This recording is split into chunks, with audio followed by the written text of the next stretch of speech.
Ouvrez les sensations de la plongée en grotte, un sport qui attire de plus en plus d'adeptes et qui a beaucoup évolué ces dernières années.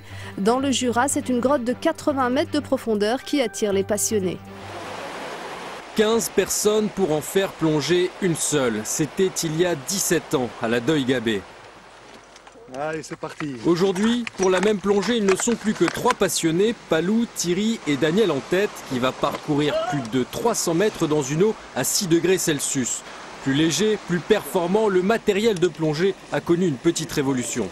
Donc on a une membrane ici en latex étanche au niveau du cou, même chose au niveau des poignets.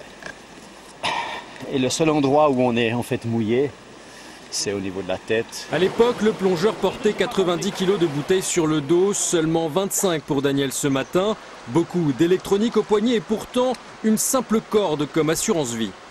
Le fil d'Ariane, c'est votre fil de vie qui vous tient. Exactement, c'est ce qui va me permettre de retrouver la sortie sans problème. Même si l'eau devient trouble ou qu'il y ait un problème quelconque, on pourra toujours, en suivant avec la main le fil, retrouver la sortie. Qu'est-ce que vous allez chercher au fond de l'eau, 80 mètres? Alors, l'inconnu.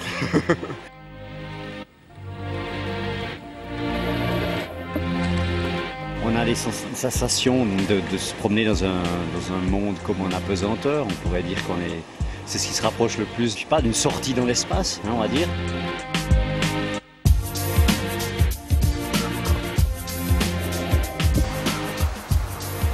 Alors Daniel, est-ce que vous avez trouvé ce que vous étiez allé chercher? Alors oui, tout à fait. Tout au fond, il y a une espèce de petit labyrinthe. Très intéressant. Daniel s'est promis de revenir explorer son labyrinthe, mais attention aux amateurs, la plongée en grotte reste un sport d'initié.